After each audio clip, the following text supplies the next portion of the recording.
Don't be impatient, and hard work will get you there.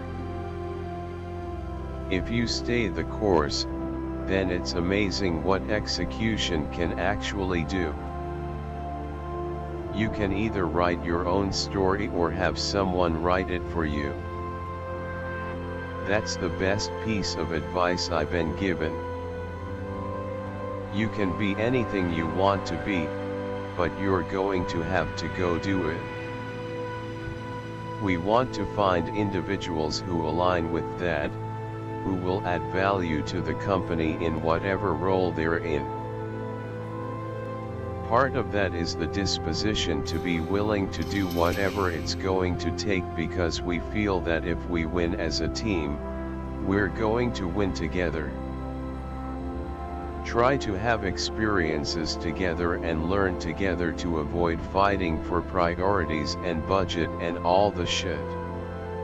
If there is nothing but a virtual bond between people, it will be easily disrupted. The number one challenge for us is finding the right talent. The worst thing you can do is lower the bar because you think the local conditions don't match. I learned this over and over when hiring at Google. We had to make a decision: are we going to keep running this like a homegrown Utah company, or are we all in to build a multi-billion-dollar company? And we just said, let's go. I had been planning for months to take my software company, Qualtrics, public. 4 days before the IPO, I sold it instead for $8 billion. It took about 10 years before the word culture even came up, but when it did, we started to focus on it. The most successful organizations will make decisions based on data. We're not perfect, and we make mistakes. You don't lower the bar, you just look harder. All countries have great people. We have 8,000 brands all over the world, and it's amazing to see the things people are doing. Companies used to use our platform to solve little problems, but now we're mission critical to their business. Whether it's watching a multi-billion-dollar apparel brand test all their products before they go live, or helping a Fortune 50 company get groundbreaking insights into their customer base, or even seeing small startups doing super innovating things, it's almost impossible not to be excited. We want everyone to understand our objectives and make that available to everyone as we're evolving, so people aren't guessing and they're not internally focused. We know we'll make some mistakes, but we don't want to make the same ones others have made. We want to be transparent because we want to encourage our people to have all the information to keep them focused on what really matters, our objectives and how they're going to contribute. When everyone's rowing together toward the same objective, it's extremely powerful. People can deal with change better than uncertainty.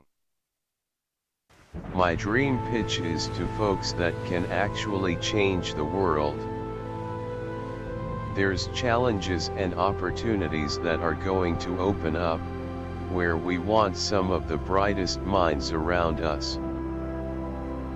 When you build a company to keep, or you build a company with a long-term vision, and you're profitable, and you bootstrap, you're going to get a lot of offers.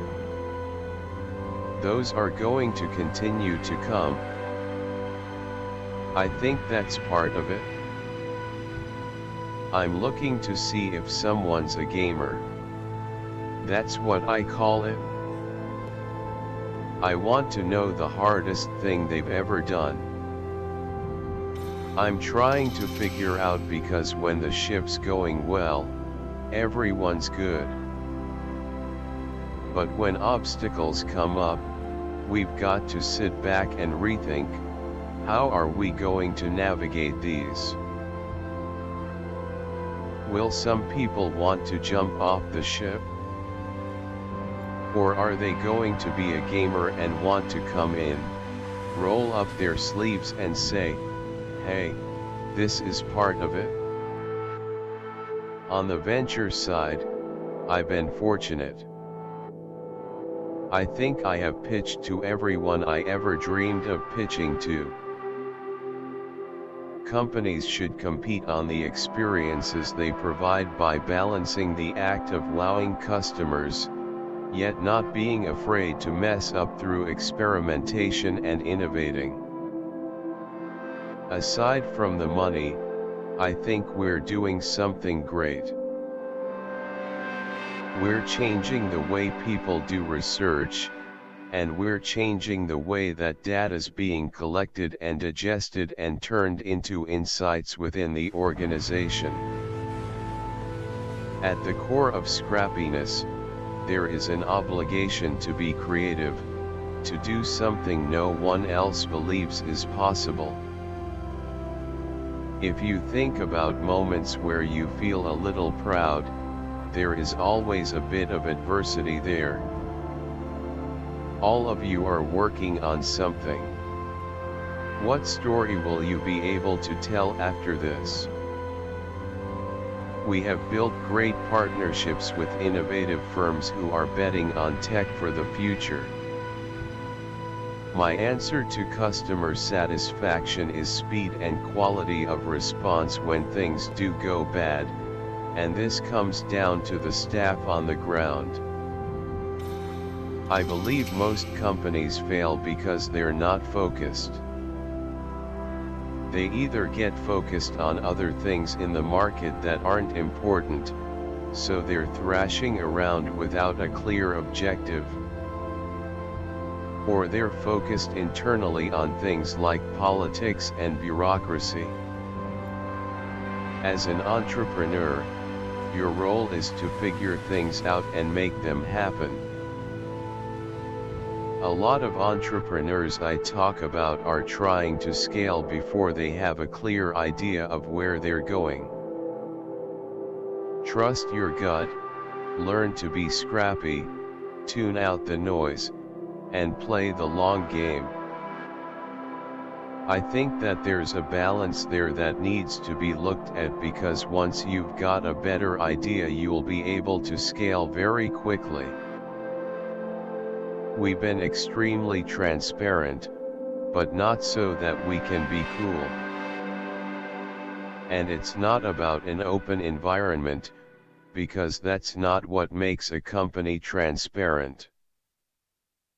Hard work is a competitive advantage. Hard work pays off.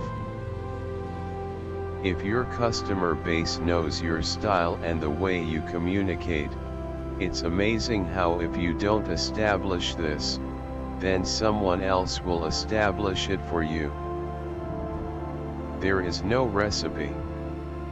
It's part of everyone's objectives to figure out how to improve hiring, diversity, growth, and turn them on their head. We want to learn from the experiences of others how we can best execute. You need to be able to jump in the trenches to help your customers and make it amazing by exceeding their expectations. The challenge is, we really believe in this nail it before you scale it philosophy.